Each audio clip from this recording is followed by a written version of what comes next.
শিবপুর বা বেশি উঁচু যেতেছে ভাই, দেখতে পাবে না। একটু চেহারা দেখা দরকার আছে না? চেহারা না দেখলে কথা শুনে মহব্বত হয় না। শিবপুরবাসী, নরসিংদী 3-এর তৌহিদি জনতা, সবাইকে আমার পক্ষ থেকে আসসালামু আলাইকুম। আপনারা জানেন যে আমরা এই যে সামনে আগামী 12ই ফেব্রুয়ারি ত্রয়োদশ জাতীয় সংসদ নির্বাচন আসছে, এই নির্বাচনে নরসিংদীর 5টি আসন থেকে 11 দলের পক্ষ থেকে আমরা রিকশা মার্কা, শাপলাকলি মার্কা, দাড়িপাল্লা মার্কার প্রার্থীরা রাত দিন এক করে আপনাদেরকে সাথে নিয়ে আমরা কিন্তু জনগণের কাছে যাচ্ছি।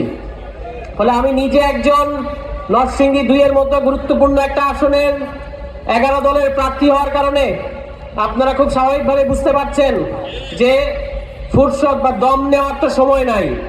কিন্তু মাওলানা আমাদের আলেম সমাজের গর্ব, আলেম সমাজের নয়নের মণি মাওলানা মামুনুল হক এবং আমাদের প্রিয় রাকিব ভাই, এই নরসিংদী 3 আসনের রিকশা মার্কার কান্ডারি, তাদের দুজনের মহব্বতে আমি আপনাদেরকে একটা সালাম জানাতে শুধুমাত্র আসছি।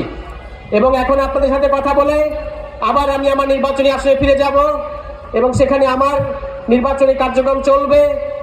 আপনারা আমার জন্য দোয়া করবেন।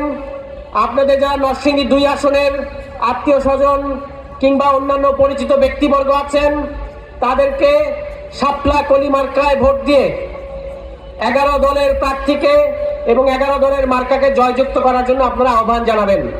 পাশাপাশি আমি আপনাদেরকে আহ্বান জানাতে চাই, এই অগ্নিগর্ভ নরসিংদী 3, যেখান থেকে 69-এর গণ অভ্যুত্থান বলেন, আর 71-এর মুক্তিযুদ্ধ বলেন, 90-এর স্বৈরাচার বিরোধী আন্দোলন বলেন এবং 24-এর গণ অভ্যুত্থান বলেন, এই ইটখোলা, এই শিবপুর, এটা কিন্তু অগ্নিগর্ভ। আমাদের সদরকে ছোট করতে চাই না, কিন্তু শিবপুর কিন্তু নরসিংদীর অলিখিত রাজধানী।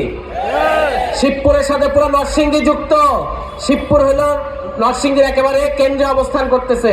ফলে নরসিংদীর মধ্যে শিবপুরে একটা আলাদা আবেদন আছে, এই আবেদনকে আমরা অস্বীকার করতে পারি না। পাশাপাশি শিবপুর হলো আমার নিজের কাকার বাড়ি, এই জন্য শিবপুরের প্রতি একটা আলাদা টানও কিন্তু আমার আছে। তো আপনাদের প্রতি আমার অনুরোধ থাকবে, আগামী 12ই ফেব্রুয়ারি নির্বাচনে ঐক্যবদ্ধভাবে 11 দলের প্রার্থীদেরকে আপনারা বিজয়ী করবেন।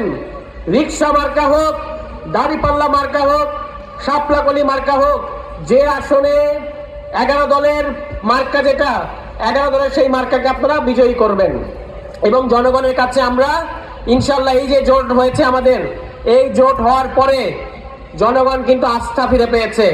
কিসের থেকে আস্থা ফিরে পেয়েছে? তারা যে চাঁদাবাজি এবং সন্ত্রাসের একটা ভয়াবহ অত্যাচারের মধ্যে ছিল, সেখান থেকে একটা আস্থা ফিরে পেয়েছে যে না, বাংলাদেশের সমস্ত রাজনৈতিক দল চাঁদাবাজকে সমর্থন করে না। 11 দলীয় জোট যদি ক্ষমতায় আসে, তাহলে বাংলাদেশ থেকে চাঁদাবাজি নির্মূল করা হবে। এমনই এক মহামারী চাঁদাবাজি। ইদানিং শুনতে পাচ্ছি ফ্যামিলি কার্ড, কৃষক কার্ড, এই কার্ড সেই কার্ড, অনেক কার্ডে কথা শোনা যায়। তা আমরা বলেছি, ভিক্ষা চাই না মা তোর কুত্তা সামলা, কোন ফ্যামিলি কার্ডের দরকার নাই, পারলে একটা চাঁদাবাজ ঠেকানোর কার্ড দেন আমাদেরকে। আমরা আপনাদের চাঁদাবাজরা আসলে এই কার্ড দেখা তাদের কাছ থেকে মুক্ত থাকতে চাই। আমরা বলেছি আমাদের এত কার্ড বহন করার সময় নাই।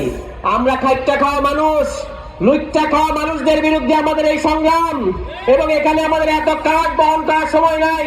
আমরা বাংলাদেশের জনগণকে একটাই কার্ড দেব এবং সেই কার্ডের মধ্য দিয়ে তারা সকল সরকারি সুবিধা পাবে। কি সেই কার্ড?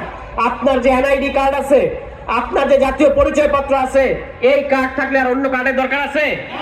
সমস্ত সরকারি সুবিধা এই কার্ডের মধ্যে আসবে। বিধবা ভাতা হোক, বয়স্ক ভাতা হোক, মুক্তিযুদ্ধ ভাতা হোক, আলেম ওলামাদের জন্য ভাতা হোক, যে কোনো ধরনের ভাতা, ফ্যামিলি কার্ড বলেন, কৃষক কার্ড বলেন, কৃষকদের জন্য ভর্তুকি বলেন, শ্রমিকের জন্য ভর্তুকি বলেন, যাই বলেন সব আসবে এই এক কার্ডে। তাহলে আমাদের মাথায় বেশি বুদ্ধি না তাদের মাথায় বেশি বুদ্ধি? তাহলে যাদের মাথায় বেশি বুদ্ধি, নির্বাচনেও তারাই সরকার গঠন করবে ইনশাআল্লাহ। এবং বাংলাদেশের জনগণ আগামী নির্বাচনে তাদের রায় খুব পরিষ্কার। তারা ইসলামের পক্ষে, তারা ইনসাফের পক্ষে।